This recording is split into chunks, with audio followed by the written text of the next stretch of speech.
भारत रत्न 2024। यदि फ्रेंड्स आप विभिन्न प्रकार की कैटेगरी के एग्जाम्स की तैयारी करते हैं, कॉम्पिटेटिव एग्जाम्स की, चाहे से रेलवे में विभिन्न प्रकार की हो, ग्रुप डी की हो, चाहे एनटीपीसी, आरपीएफ। अब दोस्तों आरपीएफ जो कांस्टेबल की एग्जाम्स है 2 से 12 मार्च के बीच में आपके लगने वाली है, 2 से 20 मार्च, ठीक है।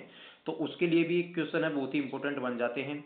चाहे से आप कॉम्पिटेटिव एग्जाम्स की किसी भी प्रकार की तैयारी कर रहे हो, तो उन सभी के लिए ये टॉपिक है भारत रत्न, बहुत ही इंपॉर्टेंट बन जाता है। अब दोस्तों भारत रत्न हाल ही में 2025 में 5 व्यक्तियों को मिला है, 5 प्रतिष्ठित हस्तियां हैं उनको मिला है, तो उसके बारे में कंप्लीट डिटेल में चर्चा करेंगे। और प्यारे साथियों, अगर वीडियो पसंद आए तो वीडियो को एक लाइक और चैनल को सब्सक्राइब जरूर कर दीजिएगा। वीडियो के डिस्क्रिप्शन बॉक्स में आपको एक टेलीग्राम चैनल का लिंक मिल जाएगा, तो वहाँ से सारे पीडीएफ और नोटिस आते हैं रेलवे के, वो ऑफिशियल आपको देखने को मिल जाएंगे प्यारे साथियों। तो शुरू करते हैं ज़्यादा देर नहीं करते हुए। भारत रत्न टॉपिक 2024 में किन किन लोगों को मिला है, तो उसके बारे में बात कर लेते हैं। प्यारे साथियों, भारत सरकार ने 5 प्रतिष्ठित हस्तियां कौन कौन सी हैं? Karpoori Thakur, Lal Krishna Advani, M S Swaminathan, PV Narasimha Rao और चौधरी चरण सिंह, इनको भारत का सर्वोच्च नागरिक सम्मान भारत रत्न देने का ऐलान किया है। इनके साथ ही अब तक भारत रत्न पाने वालों की कुल संख्या कितनी हो गई है? 53। तो दोस्तों एग्जाम की दृष्टि से क्वेश्चन कैसे बनेगा, मैं बता दूं आपको कि 2024 में हाल ही में कितने व्यक्तियों को भारत रत्न मिला है। तो यहाँ पर ऑप्शन आएगा 2, 3, 4, 5, आपको करना है 5, यानी कि 5 व्यक्ति हैं उन्हें भारत रत्न मिला है 2024 के अंदर। अगला क्वेश्चन यह बनता है कि 5 व्यक्तियों को 2024 में भारत रत्न मिला है, तो इसके साथ 2025 तक, मतलब 2000 जनवरी 2025 तक भारत रत्न पाने वाले व्यक्तियों की कुल संख्या हो गई कितनी? तो प्यारे साथियों वहां पर आपको कर लेना है 53। अब तक 53 व्यक्तियों हैं, 53 हस्तियां हैं, उन्हें भारत रत्न मिल चुका है। आप सभी को पता होगा दोस्तों भारत रत्न कैसा होता है, एक पीपल के पत्ते के आकार का जैसा होता है, ठीक है। अब दोस्तों बात कर लेते हैं सबसे पहले कर्पूरी ठाकुर जी। अब यहाँ पर कर्पूरी ठाकुर ये बहुत ही इंपॉर्टेंट टॉपिक हो जाता है हर एक प्रकार की वनडे कॉम्पिटेटिव एग्जाम के लिए। आप पता है आरपीएफ की कांस्टेबल की एग्जाम्स रह रही थी, वो 2 मार्च से लेके दोस्तों 20 मार्च के बीच में आपके लगने वाली है, और उसके लिए भी ये टॉपिक बहुत ही इंपॉर्टेंट बन जाता है। अब दोस्तों कर्पूरी ठाकुर के बारे में थोड़ा सा यहाँ पर डिटेल में अध्ययन कर लेते हैं। कर्पूरी ठाकुर का जन्म कब हुआ था? 24 जनवरी 1924 को बिहार के समस्तीपुर जिले में, और समस्तीपुर जिले के पितोजिया, अब यहाँ पर कर्पूरी ग्राम है दोस्तों, गांव में गोकुल ठाकुर और राम दुलारी देवी के यहाँ पर हुआ था। उनका निधन हुआ था दोस्तों 17 फरवरी 1988 को। लोकप्रियता के कारण उन्हें जननायक कहा जाता है। क्या कहा जाता है प्यारे साथियों? लोकप्रियता के कारण उन्हें क्या कहा जाता है? जननायक। दोस्तों उन्होंने 1952 में पहली बार सोशलिस्ट पार्टी के उम्मीदवार के रूप में, क्या 1952 में पहली बार सोशलिस्ट पार्टी थी, उसके उम्मीदवार के रूप में ताजपुर निर्वाचन क्षेत्र से बिहार विधानसभा का चुनाव जीता था। ये क्वेश्चन भी बहुत इंपॉर्टेंट बन जाता है प्यारे साथियों कि कर्पूरी ठाकुर ने कौन सी विधानसभा से यहाँ पर चुनाव जीता था, ठीक है। तो यहाँ पर आपको पता होगा ताजपुर निर्वाचन क्षेत्र आपका यहाँ पर आंसर हो जाएगा। तो दोस्तों ताजपुर आपका निर्वाचन क्षेत्र हो जाएगा, तो ताजपुर से हो जाएगा, ठीक है। उसके बाद में दोस्तों कर्पूरी ठाकुर 1970 और 71 और 1977 से 79 तक 2 बार बिहार के 11वें मुख्यमंत्री रहे थे। तो आपको ये क्वेश्चन है वो पूछेगा, मतलब एग्जाम से आपका जो एग्जामिनर है वो पूछेगा कि जो बिहार के जो मुख्यमंत्री हैं कर्पूरी ठाकुर जी कितनी बार मुख्यमंत्री और कितनी बार उप मुख्यमंत्री रहे थे। तो आपको बताना है दोस्तों कर्पूरी ठाकुर है एक तो 1970-71 में, और एक 77 से 79, यानी कि 2 बार में बिहार के 11वें मुख्यमंत्री रहे थे, ठीक है। और 1967 और 68 तक बिहार के ये उप मुख्यमंत्री रहे थे। तो दोस्तों ये इससे रिलेटेड ही क्वेश्चन ज़्यादा पूछे जाएंगे, क्योंकि ये लेटेस्ट है, भारत रत्न 2024 के मतलब पदक विजेता हैं। मतलब इनको 2024 में जिनको 5 व्यक्तियों को अस्थियों को भारत रत्न मिला है, तो उनसे रिलेटेड क्वेश्चन भर भर के एग्जाम्स में पूछे जाएंगे। अब दोस्तों एक पेज का ये आपका टॉपिक है, और इस वीडियो को ज़्यादा लंबी नहीं करते हुए काफ़ी अच्छा आपके समझ आएगा। वीडियो पसंद आए तो लाइक शेयर सब्सक्राइब रुकने नहीं चाहिए, ठीक है। तो आप दोस्तों क्या करना, इस वीडियो को बार बार देख जाना, एग्जाम की दृष्टि से बहुत ही महत्वपूर्ण रहने वाली है। कर्पूरी ठाकुर मतलब वे बिहार के पहले गैर कांग्रेसी मुख्यमंत्री थे। अब देख लो दोस्तों कितने सारे क्वेश्चन बन रहे हैं, क्योंकि ये ताज़ा जो करंट का टॉपिक है, तो यहाँ से क्वेश्चन बनने वाले हैं। बिहार के पहले गैर कांग्रेसी मुख्यमंत्री कौन थे, ऑप्शन आ जाएगा आपका, तो उसमें आपको करना है कर्पूरी ठाकुर, ठीक है। और बिहार के उप मुख्यमंत्री भी रह लिए ये 1967 से 68, और 11वें मुख्यमंत्री भी ये रह लिए, आपको डेट दी गई है इस डेट की, ठीक है। नेक्स्ट दोस्तों बात कर लेते हैं, उन्होंने भारत में पहली बार अन्य पिछड़ा वर्ग यानी कि ओबीसी को आरक्षण दिया। ये भी क्वेश्चन बहुत ही इंपॉर्टेंट है, ओबीसी को पहली बार किसने, अन्य पिछड़ा वर्ग को किसने आरक्षण दिया, तो कर्पूरी ठाकुर आ जाएगा इसका राइट आंसर प्यारे साथियों।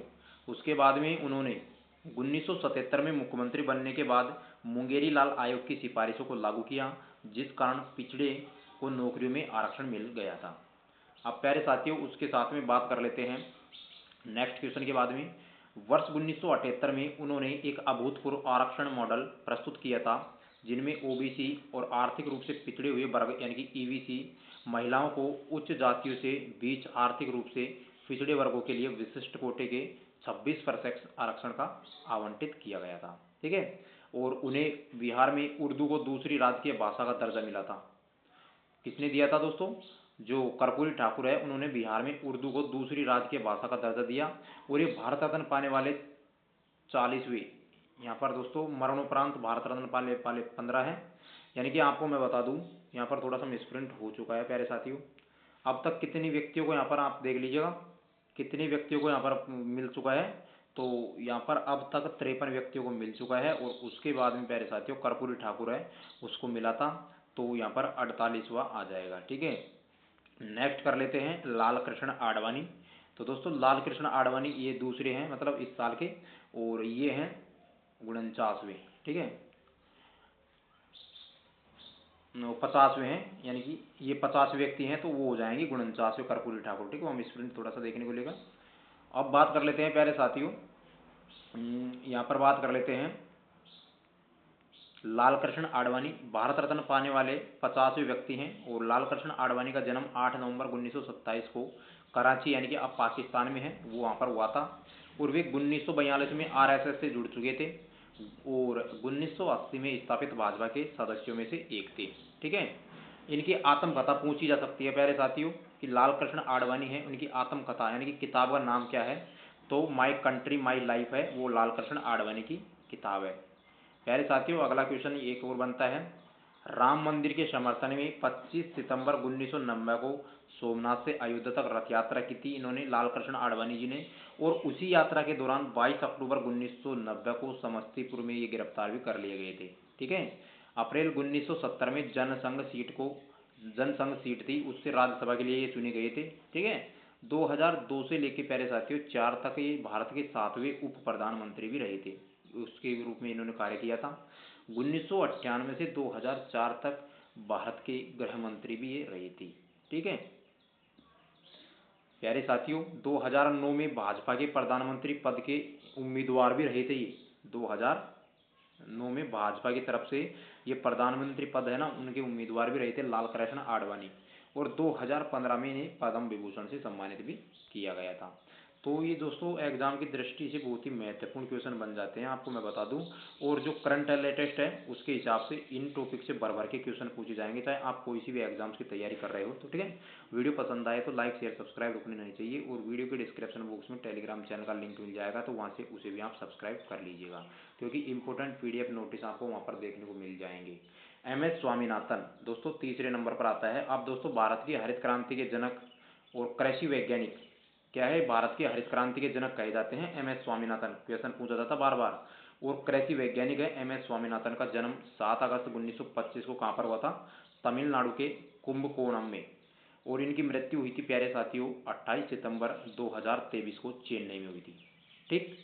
नेक्स्ट टॉपिक बात कर लेते हैं दोस्तों, स्वामीनाथन को कई प्रतिष्ठित पुरस्कार प्राप्त हुए, जिसमें शांति स्वरूप भटनागर पुरस्कार 1961 में मिला था, रेमन मैगसेसे पुरस्कार 1971 में मिला था, और अल्बर्ट आइंस्टीन विश्व विज्ञान पुरस्कार 1986 में मिला था। तो प्यारे साथियों मैं आपको बता दूं ये पुरस्कार इन्हें मिले थे। और इनके साथ ही इन्हें पद्म श्री कब मिला था, 1967 में मिला था, पद्म भूषण मिला था 1972 में, और पद्म विभूषण 1989 में मिला था। नेक्स्ट दोस्तों PV नरसिम्हा राव है, वो इस साल का चौथा पदक विजेता है, यानी कि जो इनको भारत रत्न मिला है उसमें चौथा नंबर आता है PV नरसिम्हा राव का। तो पीवी नरसिम्हा राव का जन्म 28 जून 1921 को वर्तमान तेलंगाना यानी कि और उस समय था हैदराबाद, और हैदराबाद के भी वारंगल जिले के लक्नेपल्ली गांव है ना, ये गांव में इसका जन्म हुआ था। और इनका जो मतलब पूरा नाम था वो दोस्तों हम बोलते हैं पीवी नरसिम्हा, ठीक है। तो पीवी नरसिम्हा की जो फुल फॉर्म है, पूरा नाम है, वो है दोस्तों पामुलापति वेंकट नरसिम्हा राव था, ठीक।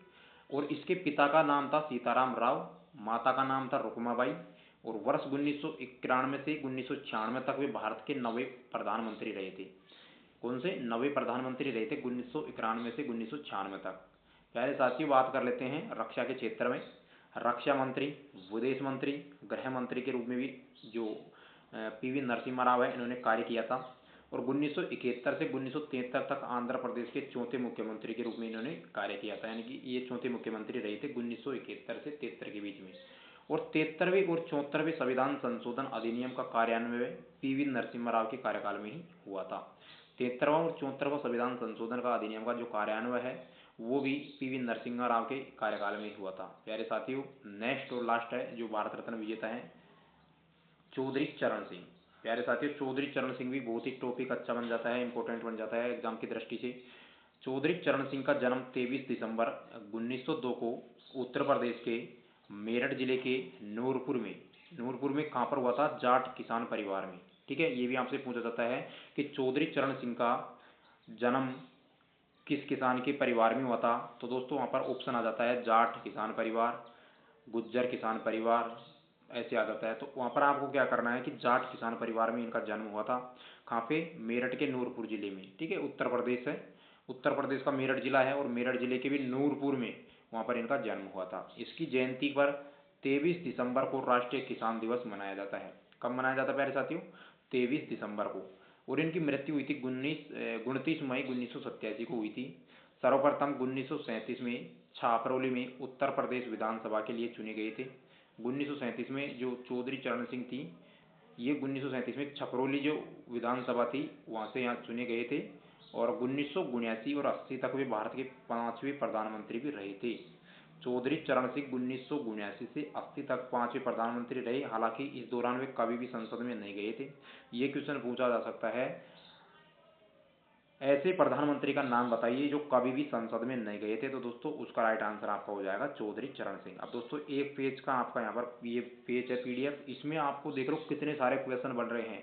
और ये क्वेश्चन आपको एग्जाम्स की दृष्टि से देखने को मिलेंगे, चाहे आप एग्जाम दे के आएंगे ना उस समय इस वीडियो को देख लेना, क्योंकि हालांकि एग्जाम्स अब आपके आ रही हैं आरपीएफ के, कांस्टेबल की, नेक्स्ट आ जाएगी एनटीपीसी की, फिर उसके बाद में आपको पता है आरआरबी एएलपी का CBT 2 की एग्जाम्स आ जाएगी। इस प्रकार आपकी एग्जाम लगती रहेगी, ग्रुप डी की एग्जाम आएगी। तो दोस्तों उसके लिए बहुत ही इंपॉर्टेंट टॉपिक आपको लेकर हम आए हैं। वीडियो पसंद आए तो लाइक शेयर सब्सक्राइब रुकने नहीं चाहिए। 1967 और 68 तक दोबारा 1970 में उत्तर प्रदेश के मुख्यमंत्री ये रह चुके हैं। और दोस्तों इनका जो समाधि स्थल है उसको किसान घाट के रूप में जाना जाता है। क्या, किसान घाट के रूप में जाना जाता है। अब दोस्तों इससे रिलेटेड थोड़ा सा यहाँ पर आप देख सकते हैं, भारत रत्न से रिलेटेड थोड़े से जो और अदर एक्स्ट्रा फैक्ट है वो यहाँ पर कर लेते हैं। भारत रत्न पुरस्कार देने की शुरुआत आपसे पूछा जा सकता है कि कब इनकी शुरुआत हुई थी भारत रत्न देने की। तो दोस्तों 1954 है उसमें भारत रत्न देने की शुरुआत हुई थी। और 1955 से ये पुरस्कार मरणोपरांत भी दिया जाता था, ठीक है। 1954 से दोस्तों शुरुआत की गई थी, और 1955 से यह जो कब दिया जाने लगा, मरणोपरांत के बाद भी दिया जाता है। भारत रत्न पुरस्कार का आकार कैसा होता है प्यारे साथियों, पीपल के पत्ते की तरह होता है, यानी आपका जो पीपल का पत्ता है तो उसके हिसाब से यहाँ पर देख सकते हैं, इस प्रकार से रहता है। खेल जगत में भारत रत्न पाने वाले पहले व्यक्ति का नाम पूछा जाए आपको दोस्तों, तो वो क्वेश्चन बन जाता है सचिन तेंदुलकर जी हैं। उन्हें खेल जगत में सबसे पहले भारत रत्न मिला था, ठीक है। अब दोस्तों भारत रत्न पाने वाले पहले वैज्ञानिक की बात की जाती है, तो पहले वैज्ञानिक दोस्तों सीवी रमन हो जाएंगे, ठीक है। उसके बाद में भारत रत्न की देने की जो सिफारिश होती है दोस्तों प्रधानमंत्री हैं उनके द्वारा दी जाती है। तो हाल ही में जो भारत रत्न दिए गए हैं 2024 में 5 प्रतिष्ठित हस्तियां हैं, तो उनको किसके द्वारा भारत रत्न प्रदान किया गया था। तो मैं आपको बता दूं दोस्तों, वर्तमान में हमारे जो प्रधानमंत्री हैं श्री नरेंद्र दामोदर दास मोदी जी, तो उन्होंने यहाँ पर भारत रत्न देने की सिफारिश की थी। ठीक है, भारत रत्न पुरस्कार सफेद रंग के फीते में पहनाया जाता है, ये भी आपसे क्वेश्चन पूछ लिया जाता है। तो आई होप आपको वीडियो अच्छी लगी होगी। अगर आपको दोस्तों वीडियो अच्छी लगी है तो वीडियो को एक लाइक और चैनल पर नए हैं तो चैनल को सब्सक्राइब जरूर कर दीजिएगा। दोस्तों हर एक एग्जाम्स की दृष्टि से ये वीडियो बहुत ही महत्वपूर्ण रहने वाली है। अगर आपकी इसको पीडीएफ चाहिए तो वीडियो के डिस्क्रिप्शन बॉक्स में टेलीग्राम चैनल आपको देखने को मिल जाएगा, तो टेलीग्राम चैनल को आप सब्सक्राइब कर लीजिए मेरे साथियों, और उस टेलीग्राम चैनल पर आपको ये पीडीएफ मिल जाएगी। और भी रेलवे की जुड़ी हुई सारी इंपॉर्टेंट पीडीएफ हमने वहाँ पर डाल दी है, तो वहाँ पर जाकर देख सकते हैं। वीडियो पसंद आए तो लाइक शेयर सब्सक्राइब जरूर कर दीजिएगा। मिलते हैं नेक्स्ट वीडियो में।